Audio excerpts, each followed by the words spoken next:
There is a studio that almost went out of business in 2002, a team of 6 people, working on a game nobody was sure would sell, with a company that had spent years releasing games that weren't good enough. That game was Morrowind, and what happened after it is one of the most unlikely success stories in gaming history. This is the story of Bethesda Game Studios.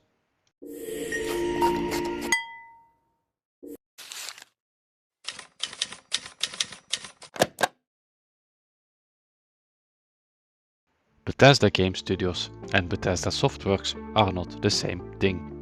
Understanding the difference is essential to understanding the story.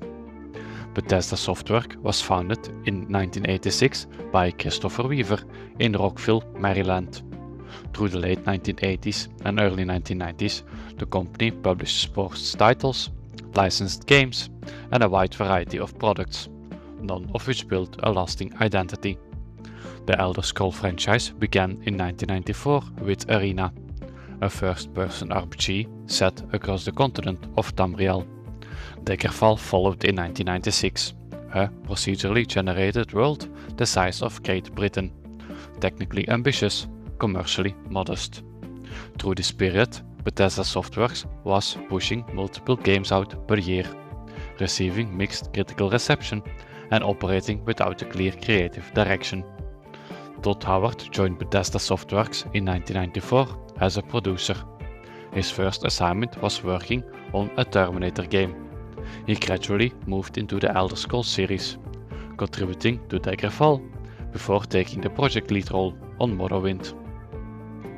In 2001, the development arm of Bethesda Softworks was formally separated from the publishing operation and renamed Bethesda Game Studios. The logic was deliberate: fewer games, higher quality, focused creative direction. The separation was an acknowledgement that the previous model wasn't working. A studio willing to release anything at volume had produced nothing that lasted. The new studio had one project, one team, roughly 6 core developers, and a game that would either save the company or end it. Morrowind shipped in May 2002. Morrowind wasn't made from a position of confidence.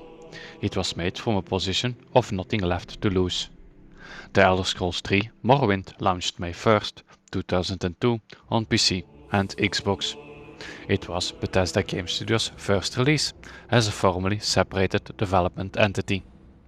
Todd Howard later described the development environment directly. And we went into Morrowind. Man, there were six of us at the time, right? The studio had gotten that small, and I was in charge of Morrowind. But by that time, once you get to that point, there was this element of no fear. Like, what's the worst that's going to happen? We could go out of business. Well, let's go all in. This is the game. Let's put all our chips on the table. This is the game people want from us. This is the game we want to do. And there was kind of this, I think a lot of times you make a game, you're kind of, maybe you're a little afraid, or how are people going to like this, or let's only do this, maybe we'll make money, but we were, all right, we're going to do it all. Morrowind sold over 4 million copies across PC and Xbox. It won multiple Game of the Year awards in 2002. It launched on the original Xbox as one of the platform's defining titles, directly comparable in cultural impact to Halo for a different type of player. What Morrowind built was a design philosophy that would define every Bethesda game studio release that followed. A handcrafted open world with depth in every direction. Not procedurally generated, but authored. Every NPC had a name, a faction, a relationship to the world. The journal tracked every quest. The dialogue system indexed thousands of lines by topic. No quest markers. Directions given in text. Travel north along the road. Turn left at the landmark. The world expected engagement, not passive consumption. The modding community arrived immediately. The Elder Scrolls construction set shipped with Morrowind, a full toolset that allowed players to build their own content using the same tools the developers had used. During Morrowind's development, the pure development staff numbered approximately 40 people. For players who found Morrowind in 2002, It was the first game that felt like a world rather than a level. The alien landscape of Varenfell, the political complexity of the great houses, the lore that stretched further than any single playthrough could reach. Morrowind proved the studio could build something that mattered. Now they had to prove that they could do it again, for a much larger audience. Between 2006 and 2011, Bethesda Game Studios released 3 games. Every single one won Game of the Year. The Elder Scrolls 4 Oblivion launched March 20, 2006, alongside the Xbox 360. It sold over 3 million copies in its first year, and over 9 million across its commercial lifetime. It introduced fully voiced NPCs, real-time combat replacing dice roll probability, and the Radiant AI system giving characters daily schedules. In 2004, Bethesda had acquired the Fallout license from Interplay Entertainment. Fallout 3 launched October 28, 2008. It shipped 4.7 million copies internationally in its first week, producing a profit of $300 million. It won Game of the Year at multiple major ceremonies and established Fallout as one of the gaming's most recognizable post-apocalyptic franchises. The Elder Scrolls V Skyrim launched November 11, 2011. First day revenue exceeded $450 million. By 2016, over 30 million copies sold. Todd Howard became one of the most recognized figures in gaming, the closest the medium had to a household name developer. Each release expanded the studio's core formula while introducing something new. Oblivion brought accessibility, quest markers, real-time combat, voice acting across every NPC. Fallout 3 brought tonal range. Post-apocalyptic Washington DC demonstrated the engine and philosophy could serve settings beyond fantasy. Skyrim brought cultural penetration, the removal of the class system, the perk Constellation, Dragon Shouts, an open world that generated enough emergent stories to sustain a community for a decade. The development team grew from approximately 40 on Morrowind to 60 on Oblivion to 80 on Fallout 3, with Skyrim's team reaching approximately 100 core developers. Todd Howard became the first developer to win Game of the Year 3 consecutive times: Oblivion, Fallout 3 and Skyrim. The 5-year window between 2006 and 2011 was Bethesda Game Studios operating at its absolute peak. 3 games, 3 genres within the same design philosophy, 3 cultural moments. The studio that had nearly closed in 2002 with 6 developers had become one of the most trusted names in gaming. And then came the longest gap in the studio's history. 4 years between Skyrim and Fallout 4, 7 years between Fallout 4 and Starfield, and a wait for Elder Scrolls 6 that is still ongoing. Fallout 4 launched November 10, 2015. It sold 12 million copies in its first 24 hours, and divided its audience almost immediately. Fallout 4 introduced settlement building, a base construction system layered on top of the existing open world. It simplified the dialogue system to 4 response options. It shifted focus toward action and crafting over the deep RPG system Fallout 3 had built. Critics gave it strong reviews. The community was split. Those who wanted the RPG depth of Fallout 3 and New Vegas felt the identity had shifted. Those who wanted an accessible open-world action game found exactly what they were looking for. Fallout 76 launched November 14, 2018. Bethesda's first online multiplayer title. It launched to one of the most troubled receptions in the studio's history. Severe technical issues, missing features, a canvas bag, controversy involving collector's edition merchandise, and a data breach affecting customer service accounts, all compounded within its first month. The game spent years being rebuilt.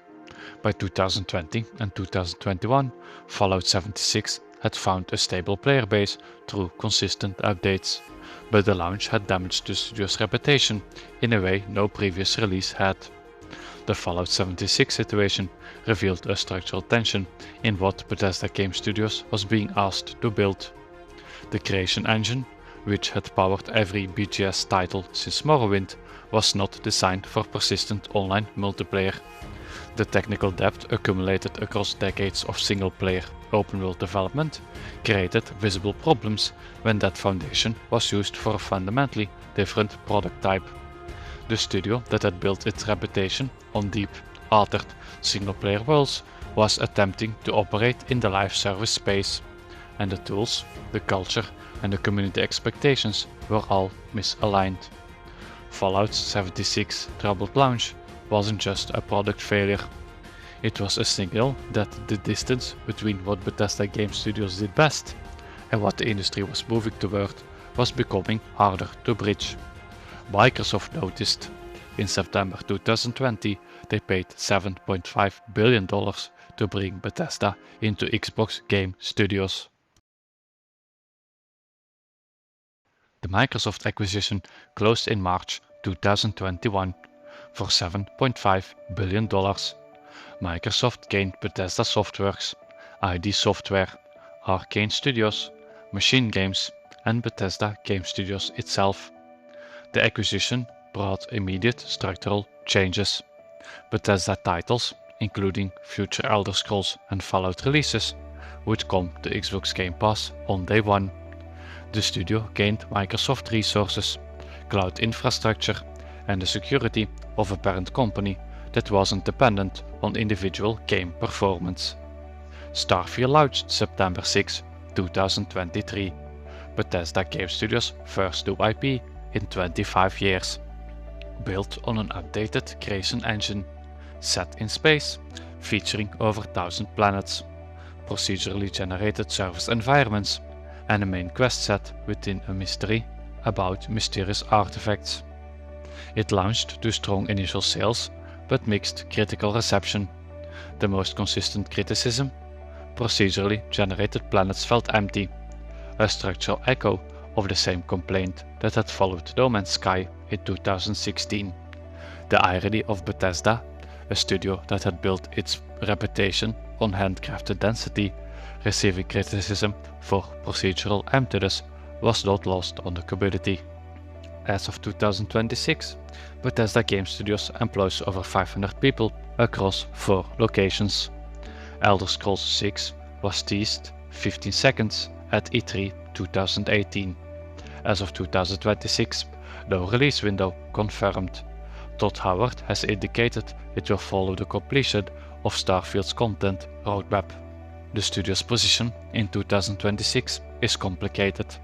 The Microsoft acquisition provided financial stability and removed the pressure of commercial uncertainty, but it also embedded Bethesda inside a corporate structure with its own priorities: Game Pass subscriber growth, platform engagement, Xbox hardware positioning.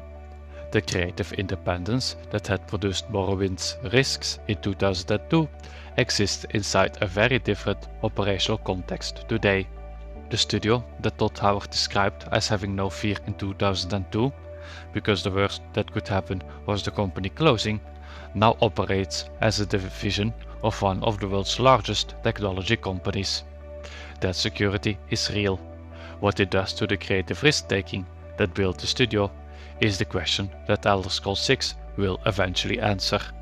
25 years after Morrowind, the studio is still there, larger than it has ever been, and still waiting to prove what it can build when everything is on the line again.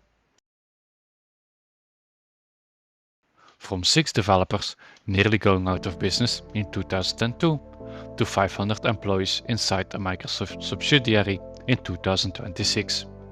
Bethesda Game Studios has never been a studio that did things efficiently. They took years between releases. They built worlds too large for any single player to fully explore. They shipped games that needed years of patches to reach their potential. And they produced 3 consecutive Game of the Year winners, built 2 of gaming's most beloved franchises from the ground up, and created open worlds that players have spent hundreds of millions of collective hours inside. The story of Bethesda Game Studios is the story of what happens when a small team with nothing to lose builds exactly what they want and gets it right. The next chapter depends on whatever that's still possible from inside one of the world's largest companies. That's worth watching.